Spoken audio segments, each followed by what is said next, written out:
I'm a 34-year-old woman, and I've been married to my husband, who's 36, for 3 years now. From the outside, our life probably looks ordinary, even enviable. A young couple with steady jobs, a comfortable home, and a future that seemed, at least to me, stable and predictable. But inside, things aren't as simple. Marriage never is, really.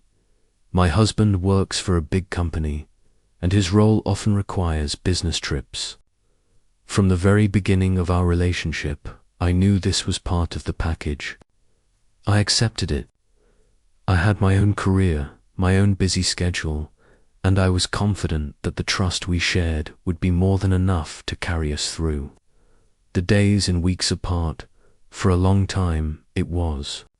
Or at least, I thought it was. But then, a few months ago, something shifted. He got closer to one of his co-workers, a woman, 33 years old. At first, I didn't think anything of it.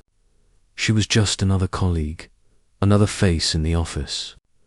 They worked together, sometimes traveled together, and I honestly believed it was all normal, harmless, until I couldn't ignore the little signs anymore.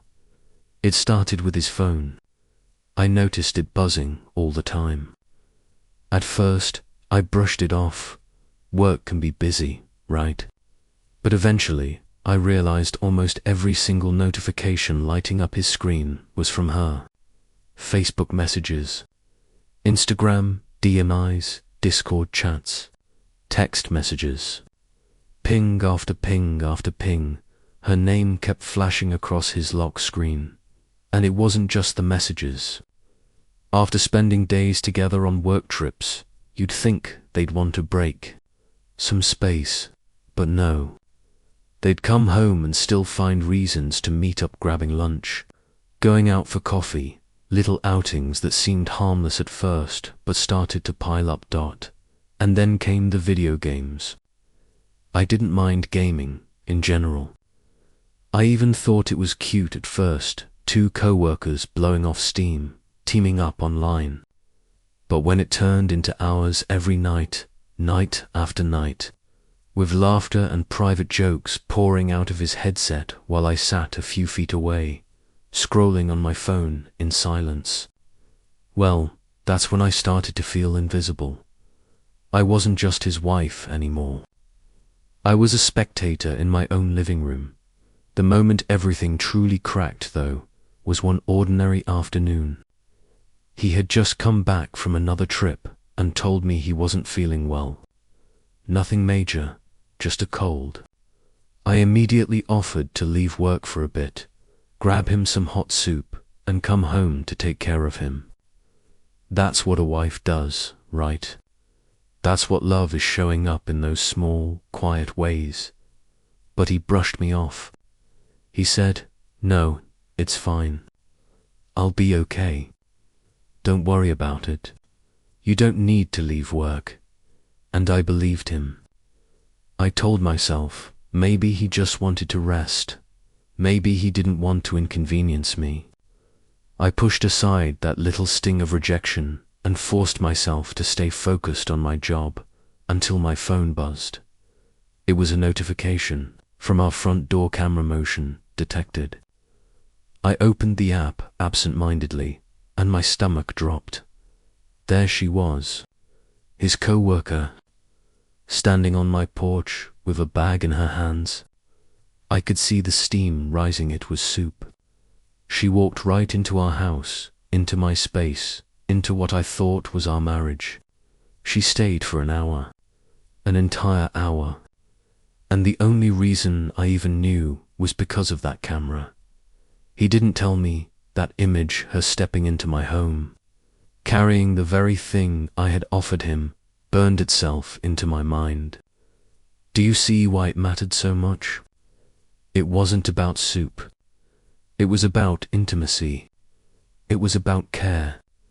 It was about a line being crossed. I offered to take care of him, and he said no, but she was allowed to.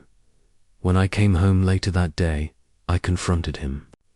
I wasn't yelling, I wasn't throwing accusations. I just wanted to know why. He admitted she had stopped by. He said she brought him soup because she happened to be nearby and knew he wasn't feeling well. But he insisted it wasn't a big deal. His exact words, "It's just soup." But to me, it wasn't just soup.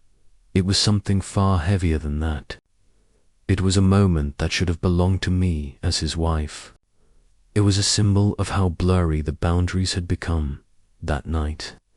We sat down and had what I thought would be an honest conversation about boundaries.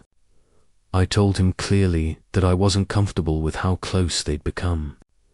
I told him this wasn't just a friendship anymore, at least not in the way it played out. Friends don't need to be in constant contact every hour of every day. Friends don't show up at your door with soup after spending an entire week traveling together. He nodded. He listened. But the look in his eyes told me he didn't really understand. To him, it was all innocent. In his mind, I was overthinking, overreacting. That night, I lay awake in the dark, staring at the ceiling. My mind wouldn't stop replaying every detail, the buzzing phone notifications, the endless lunches, the hours of gaming, the laughter that used to be reserved for me, and finally, the soup on the front porch. I couldn't help asking myself, am I being too sensitive? Or is my marriage slowly unraveling right in front of me? Marriage doesn't always collapse because of some big, dramatic betrayal. Sometimes it erodes quietly, chipped away piece by piece. A message here, a shared joke there, a lunch, a late-night gaming session, and then, one day, a bowl of soup shows up at your front door and you realize those little cracks have already spread deeper than you thought. I wanted to believe in us. I wanted to believe he was telling the truth, that it was all innocent, that I had nothing to fear. But deep down, a voice in me kept whispering, if you don't draw the line now, where does this end? And that's where I was left torn between the woman who wanted to trust her husband and the woman who couldn't ignore what her eyes had seen and what her heart was screaming. This wasn't just about soup. This was about my marriage, and I knew this was only the beginning. After that night, when my husband and I sat down to talk about boundaries, I thought we had reached some kind of understanding. He nodded, he listened, he even said he would be more mindful so I wouldn't feel uncomfortable. But in reality, nothing changed. The following days felt exactly the same. His phone buzzed non-stop with notifications from her. That familiar name kept flashing across his screen from morning until night. Sometimes, even while we were eating dinner together, he would pick up the phone to respond. I would sit across from him, forcing myself to chew my food while my chest tightened. I kept asking myself, is our family dinner really not important enough for him to put that phone down? But I didn't want to be the kind of wife who controlled her husband, who nagged at every little thing.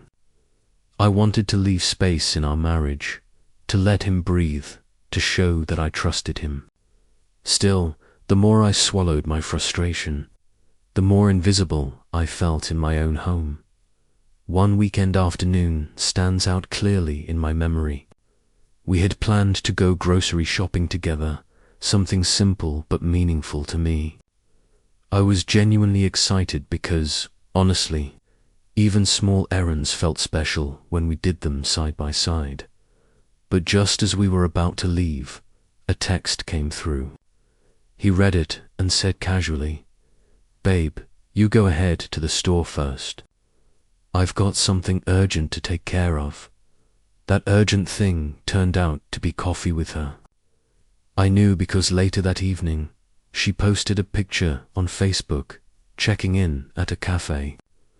And in the corner of the photo, blurry but unmistakable, was my husband. That was the moment my stomach dropped. I realized I wasn't just imagining things. I wasn't paranoid. I was being sidelined in my own marriage. When he came home, I couldn't hold it in anymore. I asked him straight out, "You said you had something urgent. Was that coffee with her?" He looked caught off guard for a split second before forcing a laugh. "Yeah, it was on the way, so I stopped by. No big deal. Why are you stressing over nothing? No big deal." To him, it was just coffee. To me, it was a choice. He had the choice to spend time with his wife, but instead, he chose her. I felt crushed. But instead of exploding, I stayed quiet. I thought my silence would speak for itself. Unfortunately, he took it as forgiveness, and he carried on as if nothing had happened. The distance between us grew wider with each passing day. He laughed more, but not with me. His eyes lit up, but not when looking at me. I began to feel like a shadow in my own home, an afterthought in a life we were supposed to be building together. Then came the night that shattered whatever excuses I had left. While he was in the shower, his phone lit up on the table. The message preview read, "Did you take your medicine yet? Don't forget to keep warm. I'll drop by tomorrow with some ginger tea for you." My hands froze. It wasn't the words themselves, it was the intimacy behind them. That wasn't how coworkers spoke to each other. That was how someone spoke when they had stepped into my role. I set the phone back down, heart pounding so hard I could hear it in my ears. I didn't know what to do. Should I read more? Should I confront him right then? In the end, I did neither. I kept quiet, because deep down, I was terrified of the truth I might uncover if I dug too deep that night. I turned my back to him in bed, silent tears slipping down my face. I kept asking myself, where did I go wrong? Am I not enough? Or has he simply found happiness somewhere else? The next morning, I tried a different approach. Maybe if I created more time for us, he would remember what we had. I suggested we go see a movie, take a walk in the park, even planned a short weekend trip. He agreed at first, but every time the day came, he cancelled. The excuse was always work, and yet, I'd later see on social media that he had spent that same time meeting her. At that point, I couldn't ignore the obvious anymore. I was no longer his priority. I was just his wife on paper, while she was the one who had quietly taken my place as his partner in daily life. The pain and anger inside me clashed constantly. Part of me wanted to scream, to demand that he choose to fight for the marriage I had invested so much in.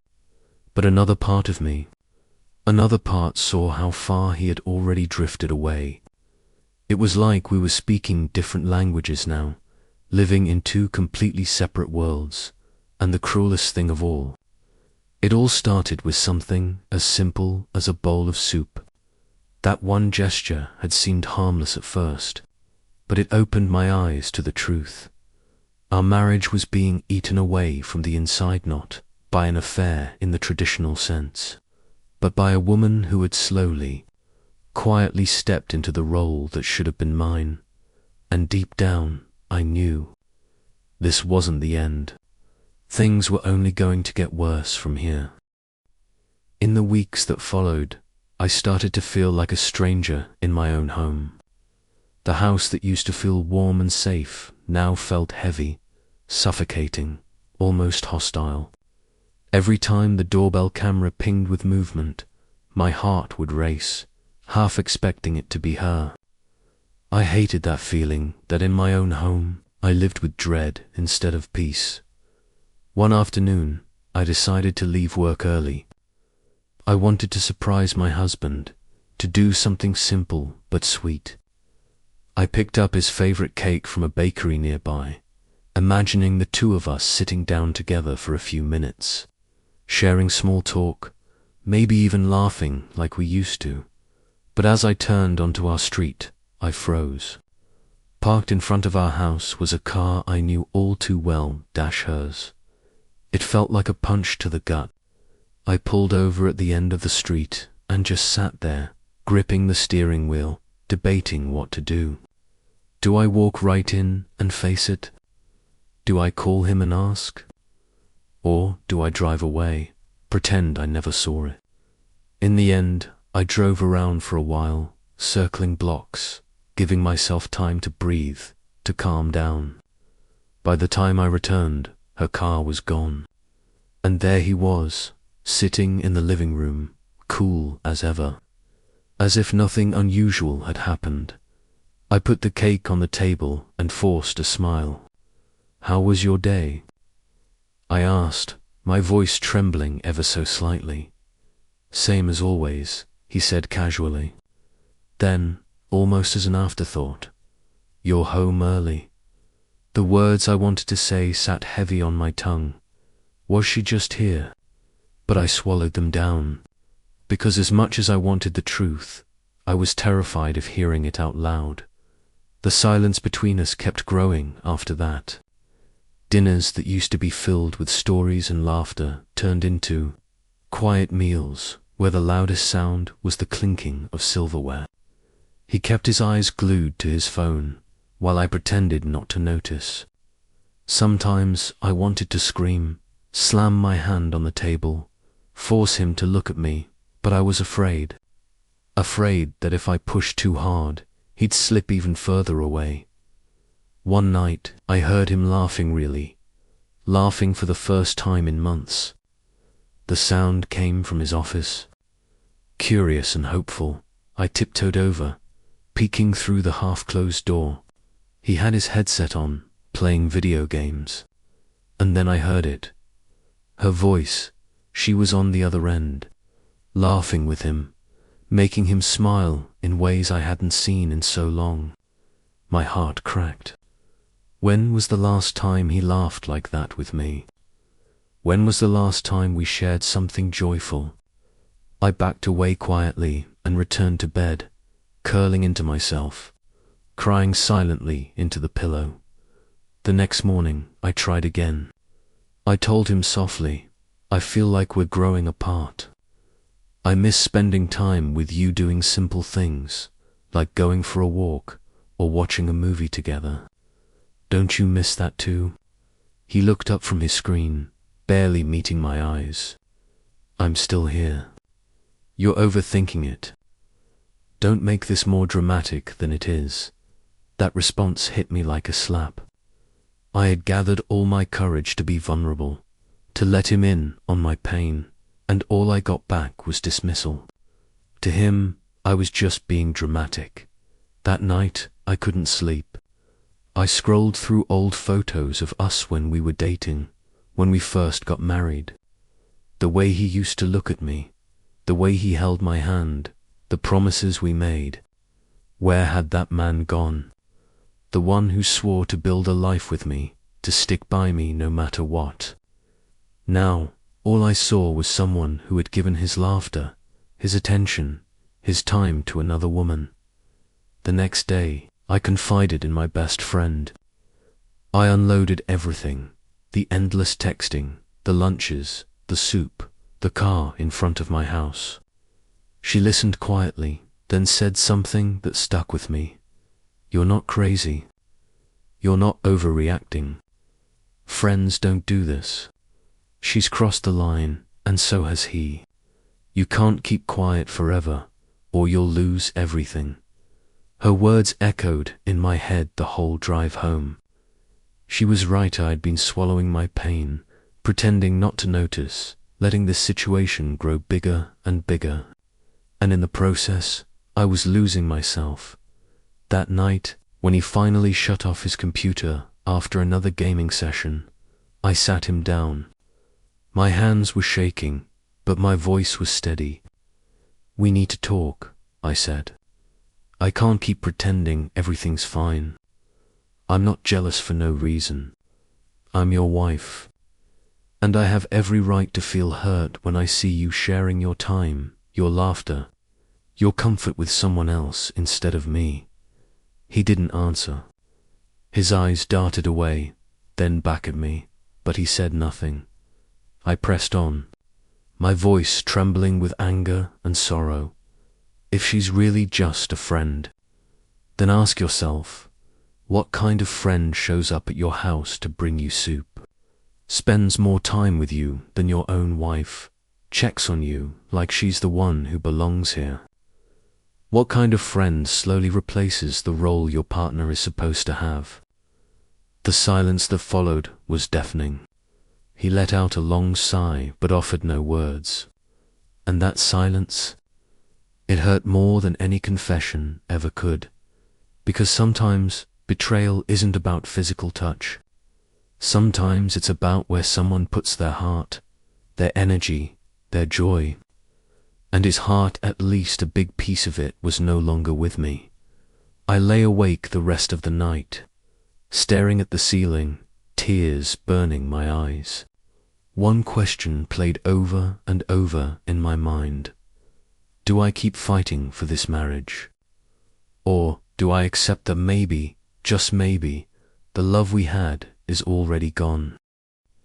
After that night, I realized I couldn't keep living in silence anymore. I had spoken my truth, poured out everything that was weighing on my chest, but all I got in return was his avoidance and his silence. That silence cut through me like a knife, leaving a wound that wouldn't stop bleeding.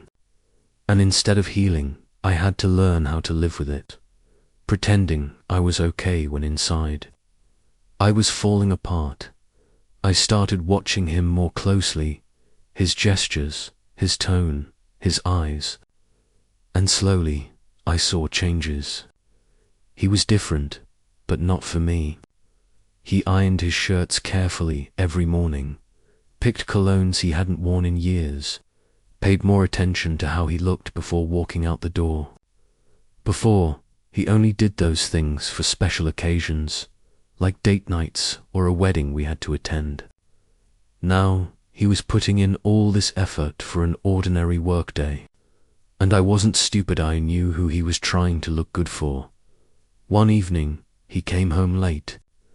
I sat in the living room alone, staring at the clock as it ticked past 10 p.m. He hadn't texted, hadn't called. I forced myself not to reach for my phone, not to ask where he was. I just sat there, watching the second-hand circle round and round. When the door finally opened, he looked startled to see me awake. "You're still up?" he asked, his voice carrying that nervous edge. I looked straight at him. "Where were you this late?" He stumbled for a second, then said, "Just dinner with coworkers." "Don't overthink it." I didn't push further, but inside me, a fire burned hotter than ever. I wanted so badly to believe him, but every time I tried, her face flashed in my mind. And with it came every little moment I had seen with my own eyes, the way she looked at him, the way he softened around her that night. I pulled out my phone and started writing, a journal. I documented everything since the moment that damn bowl of soup entered our marriage. I wrote so I wouldn't forget, so I wouldn't gaslight myself into believing I imagined it all. Because deep down, I knew if I didn't hold on to reality, I'd lose my mind trying to pretend the next few weeks only made things worse. Every time he had a work trip, his mood lifted. He hummed in the shower, smiled more, like he was about to go on vacation instead of business. And of course, I knew who would be on those trips with him. The last time he left, he was gone for 3 days. During those 3 days, my phone stayed silent. No texts, no calls, nothing. I tried to convince myself he was busy, that maybe he didn't have time. But deep down, I knew the truth. When he finally came back, I cooked a full dinner. I wanted to try just one more time to see if there was anything left between us worth saving. He sat at the table, and I smiled, hoping he'd notice, hoping he'd meet me halfway. But the entire dinner, he barely looked at me.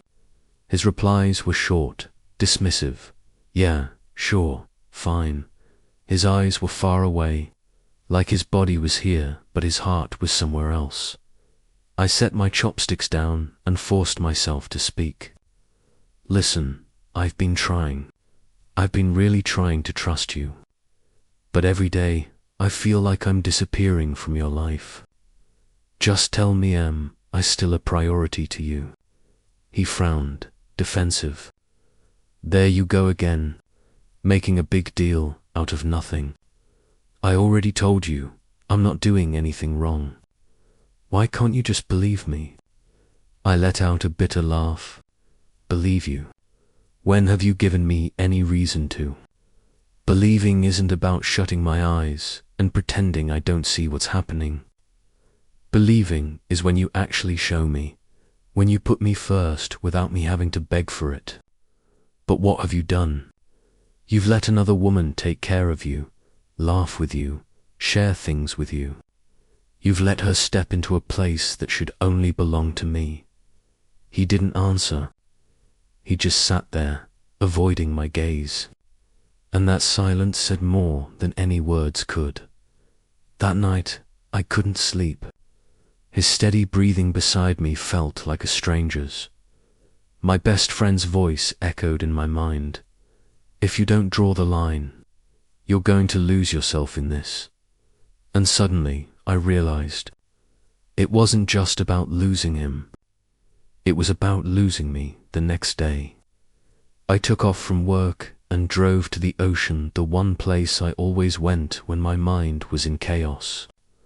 I sat on the sand, staring at the waves crashing against the shore, thinking about everything.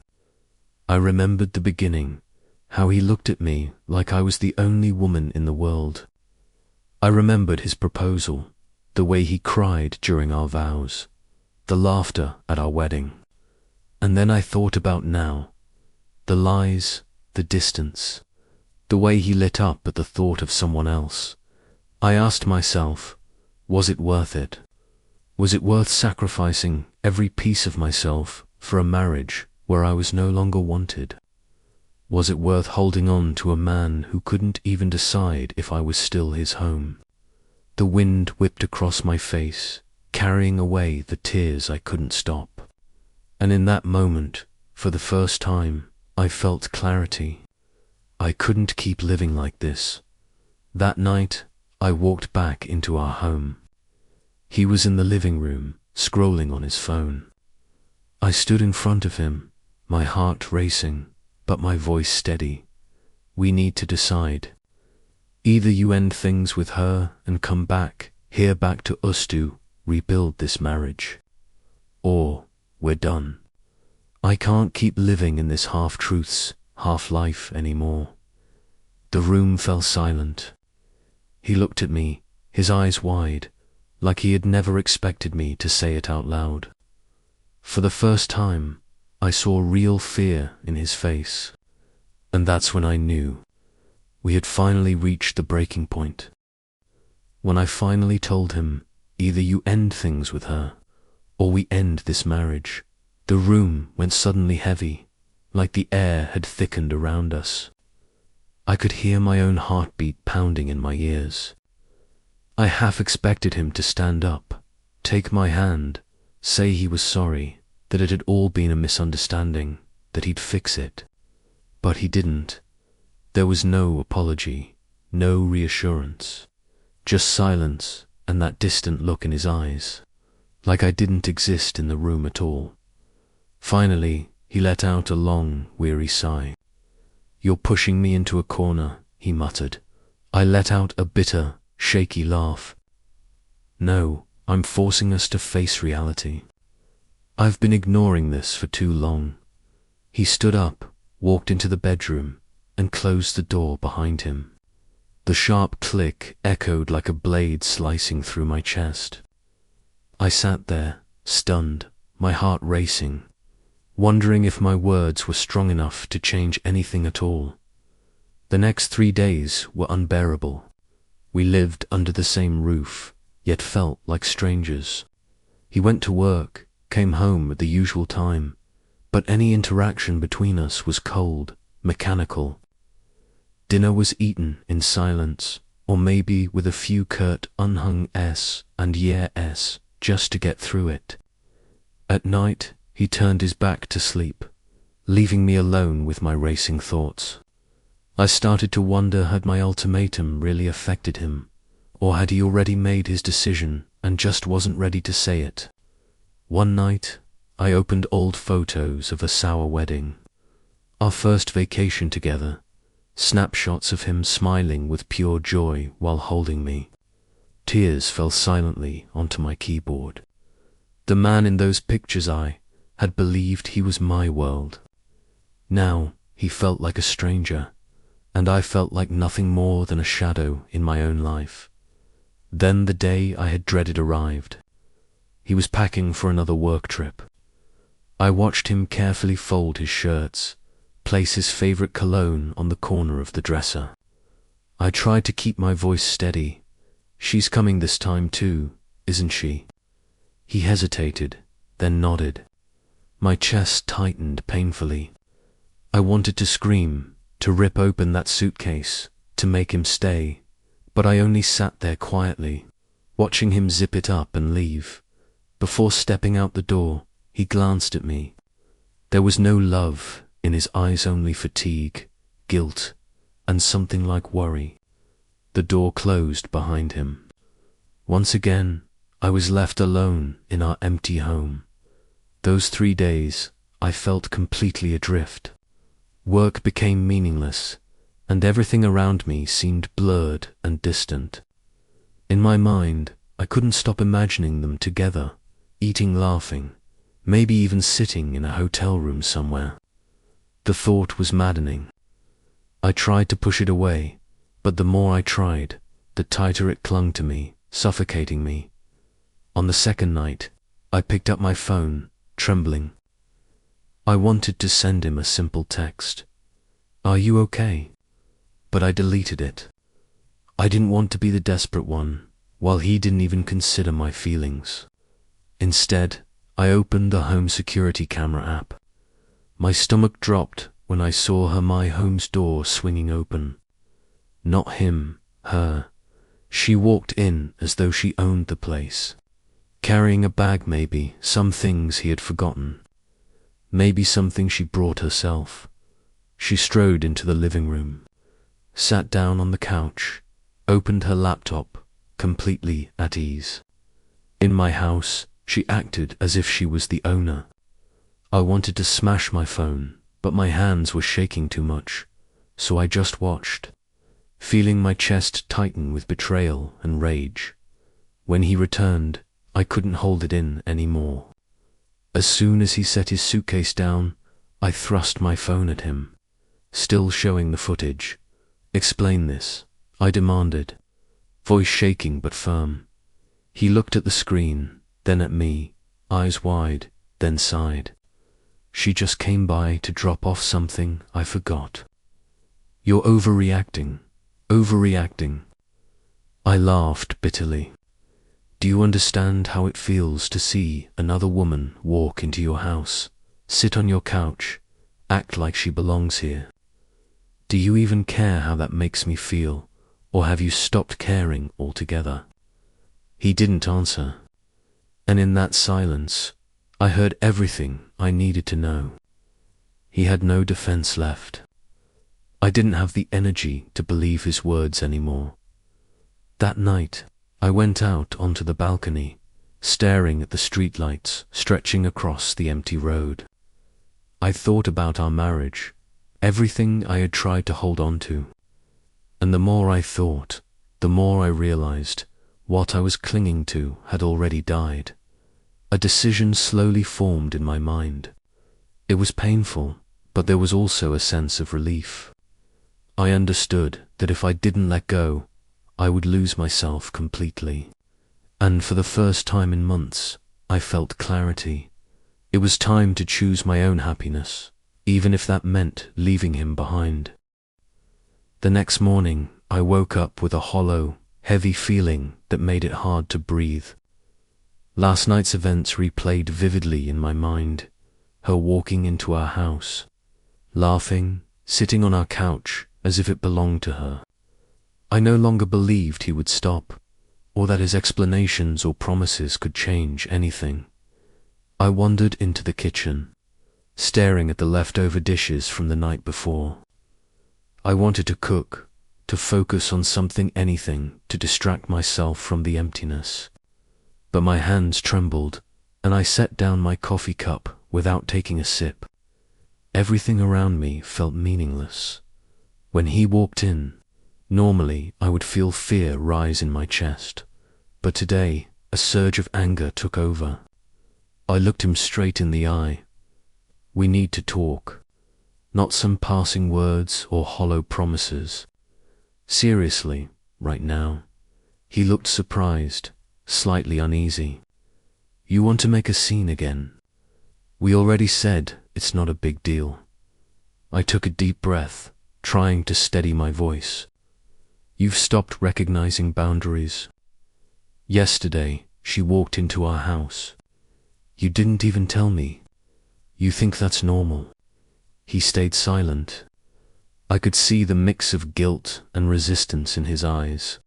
That look made me both sad and furious. I realized that if I continued to stay silent, I'd lose any chance of being heard. I exhaled, my voice shaking. You have to decide. Either you choose me, choose this marriage, and cut all ties with her, or we end it. I can't keep living in this grey area. He stared at me, silent for what felt like an eternity. No words, no excuses. I realized that silence spoke louder than any argument. A wave of pain hit me, but underneath it was a strange sense of relief. I had finally been honest with myself and with him. The following days, the tension in the house was suffocating. He still went to work, I still went to mine. But there was no intimacy, no connection. We were two people merely coexisting under the same roof, like strangers sharing a space. One afternoon, I received a message from her. The words were innocuous, but to me, each letter was a dagger. He forgot a book at home. I can bring it by for him. I set the phone down, anger and disappointment boiling inside me. Why did he let her step into our lives so easily? Why couldn't he take care of things himself without her intrusion? I knew I had to act.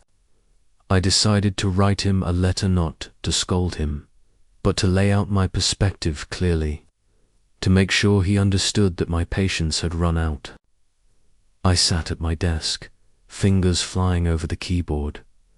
I have tried, I have forgiven, I have ignored things for too long, but I cannot anymore. If you love me and want to continue this marriage, you must prove it with actions, not words. That action begins by ending any unnecessary contact with her. I need to see that you choose me. If not, I will not wait another minute after sending it. I exhaled, feeling a fraction of the weight lift from my shoulders. I didn't know how he would react, but at least I had been honest with myself. That evening, he returned home. I was sitting in the living room, trying to appear calm, but my heart pounded like a drum. He walked in, saw me waiting, and paused. Silence hung heavy in the air. Then he spoke. You. Read the letter. I nodded. Yes, now, tell me what you're going to do. He sank into the chair, thoughtful. I could see the struggle in his eyes, responsibility, feelings, habit, temptation. Finally, he sighed. I will end things with her. You're right. I went too far. I want us to have a chance to fix this. I remained quiet, a cautious hope rising in my chest. But I knew that hope couldn't be built on words alone.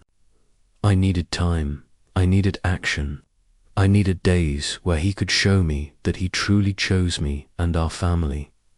In the weeks that followed, he began to change. Not just promises, but concrete actions, limiting contact, adjusting his work schedule to be home on time, paying attention to my feelings and thoughts. I began to feel his presence returning. Though cautiously, I didn't open my heart completely yet. I also took time to care for myself, making sure I didn't disappear in this marriage. I exercised, met friends, pursued my own interests. I realized that, no matter the outcome, I had to maintain my self-worth and belief in myself. One evening, as we sat together on the couch, he took my hand, looked into my eyes, and said, "Thank you for your patience. I know I hurt you, but I want to fix things. I won't let you go." I looked at him, a small smile tugging at my lips, part happiness, part caution. I knew the journey ahead was still long, but at least we had passed a turning point, facing the truth, confronting our emotions, and beginning to rebuild trust. After the first few tense and challenging weeks, the atmosphere in our home began to shift. The suffocating silence was gone, replaced by something more tangible, effort. He started noticing the small things, asking what I wanted for dinner, making sure his work schedule allowed him to be home on time. I realized that although I remained cautious, his efforts made me feel valued. I also made sure to dedicate time to myself. Every morning, I went for runs along the quiet streets near our house, feeling the gentle sunlight on my face, breathing in the fresh air. In the afternoons, I met friends for coffee, read books, and took art classes I had once abandoned. I understood that to maintain happiness in a marriage, I couldn't lose myself in the process.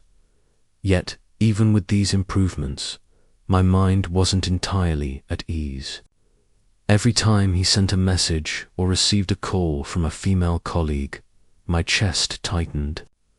I had to remind myself that caution wasn't the same as baseless suspicion.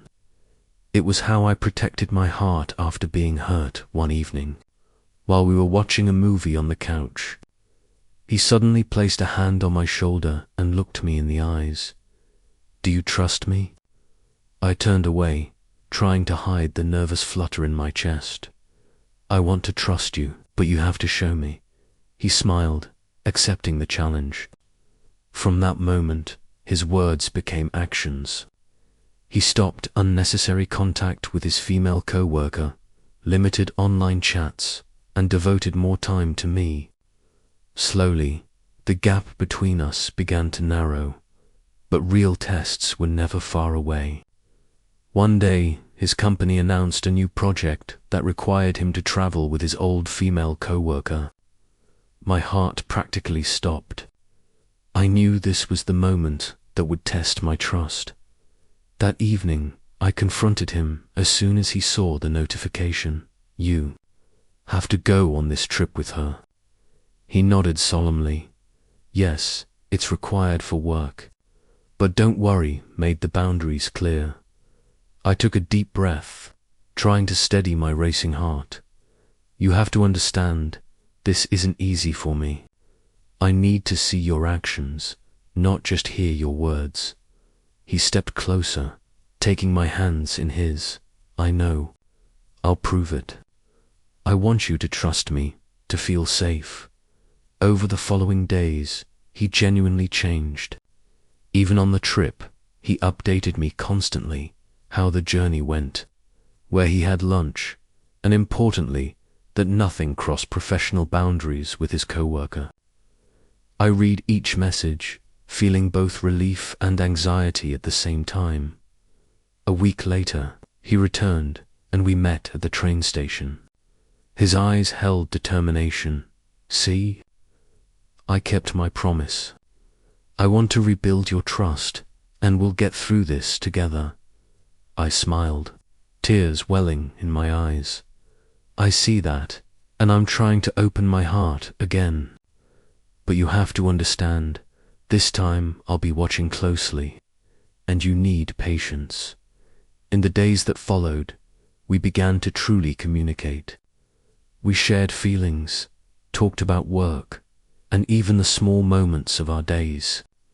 I realized that for a marriage to survive, both partners must put in continuous effort. One must prove themselves, the other must be willing to open their heart. Life, of course, had more challenges in store.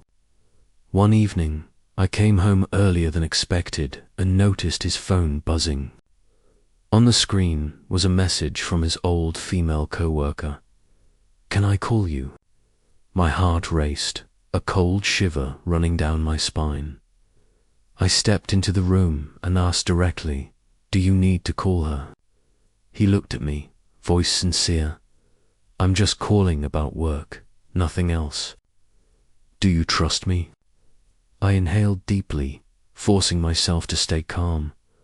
"You have to understand, I don't forget easily.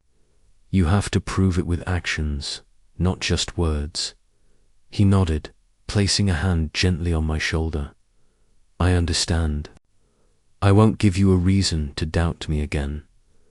In that moment, I realized that trust isn't rebuilt overnight.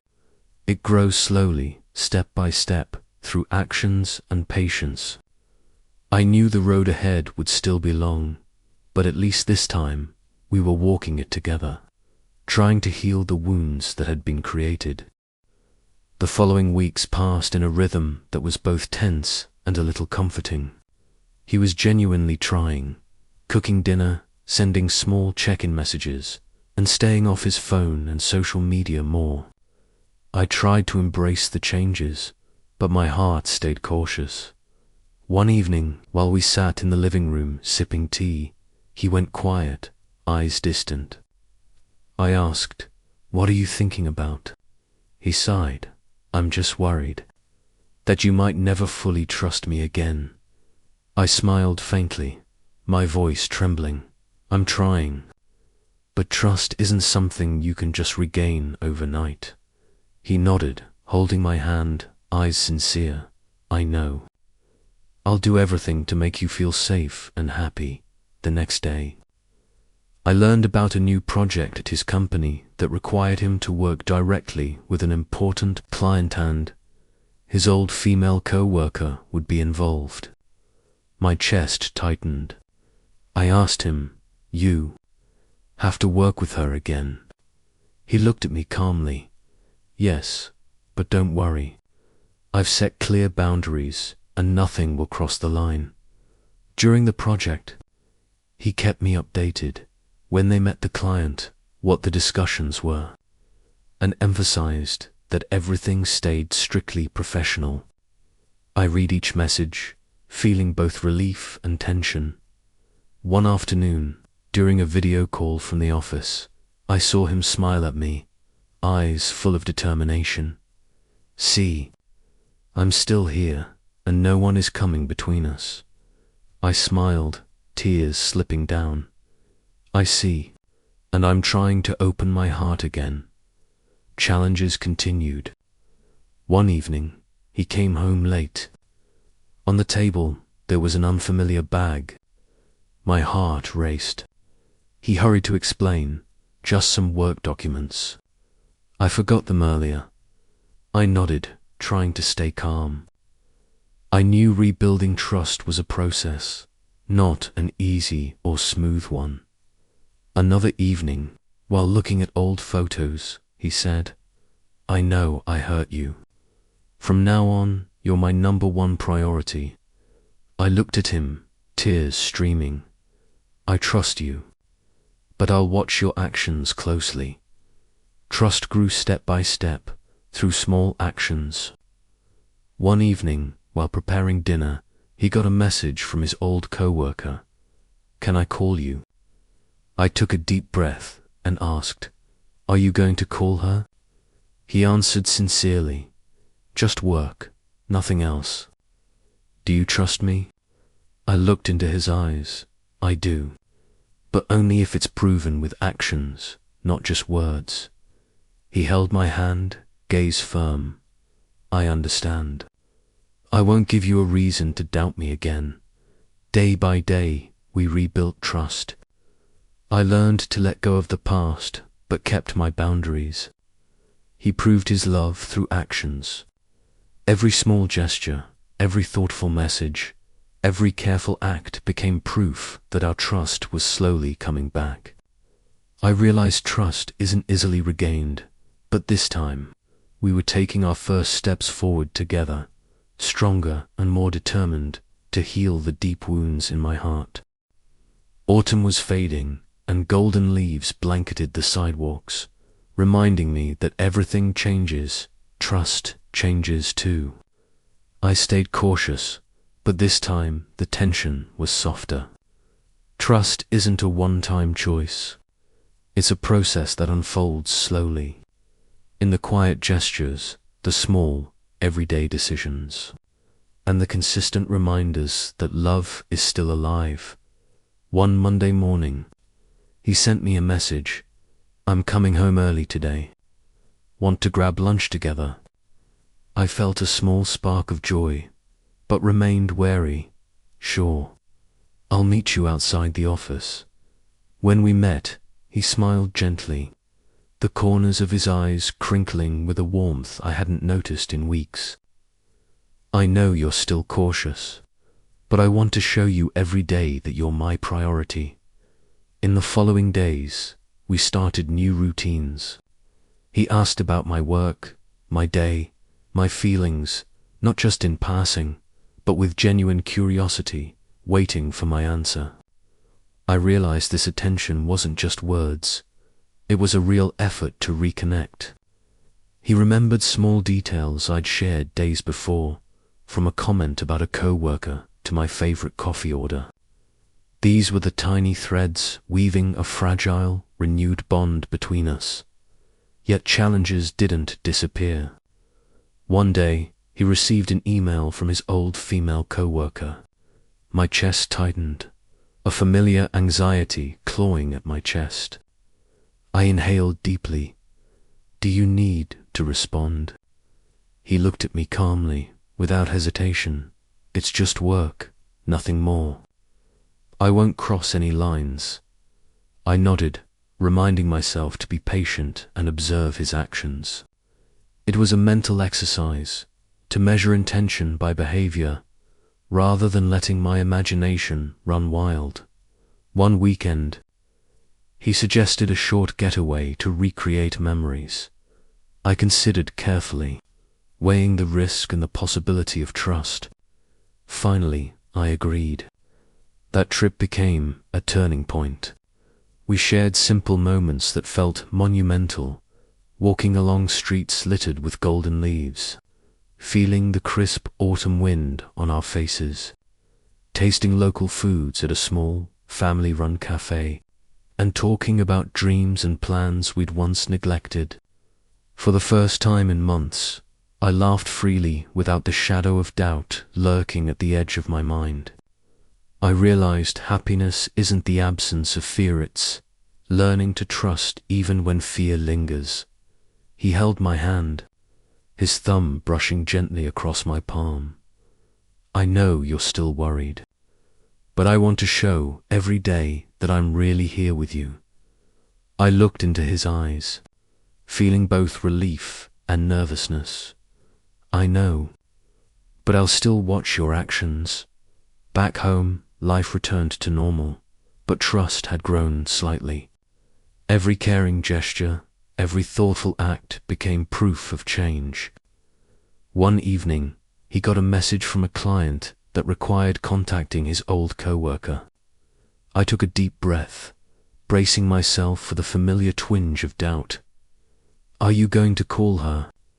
He looked me directly in the eye and replied, calmly and firmly, "It's just work, nothing else. Do you trust me?" I studied his face, looking for any flicker of hesitation, any hidden meaning. Finding none, I nodded slowly. I do. But it has to be proven through actions, not just words. He held my hand firmly, squeezing gently. I understand. I won't give you a reason to doubt me again. In the following weeks, we rebuilt trust, step by step. I learned to let go of the past while keeping boundaries intact. Every message, every gesture, every small act became evidence of trust slowly returning. He made a point to show up consistently, to follow through with promises, and to demonstrate patience when I faltered or questioned his motives. We talked more openly, shared our vulnerabilities, and even laughed about the silly, mundane moments that once felt insignificant. I realized that trust isn't easy to regain, but if both people commit, marriage can be restored and even strengthened. I noticed subtle changes in myself too. I smiled more freely. I let my guard down incrementally, and I allowed myself to hope again. The warmth of shared evenings, quiet conversations, and the gentle rhythm of a partnership returning to its natural flow reminded me that love, when nurtured with care, can survive even the deepest cracks. One chilly evening, as the first snow of the season began to fall, we stood together by the window, watching the flakes drift silently to the ground. I rested my head on his shoulder, feeling the steadiness of his presence. It was in that quiet moment that I realized we had arrived somewhere precious, not a perfect place, but a place where we could stand together, grounded in renewed trust, and look forward without fear. Every day after that became a small celebration of resilience. Every act of consideration, every shared laugh, every reassurance wasn't just routine, it was a promise renewed. A silent vow that we would continue to choose each other despite the shadows of doubt we had endured. And in choosing him again, I was choosing love that was deliberate, patient, and enduring. Finally, autumn gave way to the early days of winter. The crisp air reminded me that true warmth doesn't come from the weather. It comes from small, meaningful gestures. A hand held, a look, a sincere word. Slowly, trust was returning to my heart. One morning, while I was making coffee, he walked in holding a small bouquet of flowers. Just a little reminder that I'm always thinking of you. I smiled, tears slipping down my cheeks. You always know how to soften my heart. He returned my smile, eyes full of honesty. I want you to see that from now on, you're my absolute priority. Every action, every choice, every decision is about you. Daily life became lighter. He maintained routines that showed his commitment. Thoughtful messages, shared dinners, small weekend trips. I learned to accept his love without doubting, while still staying aware and mindful. One day, work required him to meet with his old female coworker again. This time, my heart didn't tighten as it used to. I only asked lightly, "Are you okay?"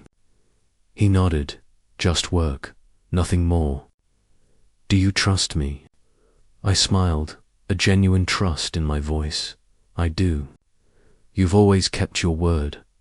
We began planning our future together, longer trips, the possibility of buying a new home, even simple dreams we had once neglected. Every plan involved both of us, a shared decision. I realized that a lasting marriage isn't built on promises alone, it relies on action, continuous effort, and honesty. One evening, sitting by the window as rain lightly fell, he held my hand and said warmly, "I know I hurt you before, but from now on, you'll never have to doubt my love again." I leaned into him, feeling his steady heartbeat. "I'm ready to trust completely. The climax came when he surprised me with a private dinner at home, just the two of us. He had cooked my favorite dishes and set a cozy table with candles and flowers. That night wasn't just a meal, it was proof of his change, his dedication, and his unconditional love. He looked at me, voice low but certain. "I want you to know, nothing and no one can ever come between us. I only want to be with you." I looked back, feeling his sincerity completely, and for the first time in months, my heart was fully at peace. I smiled softly. "I know, and I only want to be with you too." From then on, life felt balanced. Trust had been rebuilt, love strengthened, and both of us understood that a strong relationship requires time, continuous effort, and the patience to face fear and doubt each day. I saw him differently, not just as my husband, but as my friend, my partner, and the person I could fully trust. He wasn't perfect, but his actions and efforts proved that true love isn't just an emotion, it's a daily choice, a commitment made through action. In the end, I realized something important. Happiness and trust don't appear magically. They are built from honesty, consistent actions, and a determination not to let past fears dominate. We had survived the trials, and now, moving forward together, we were stronger and more certain than ever before.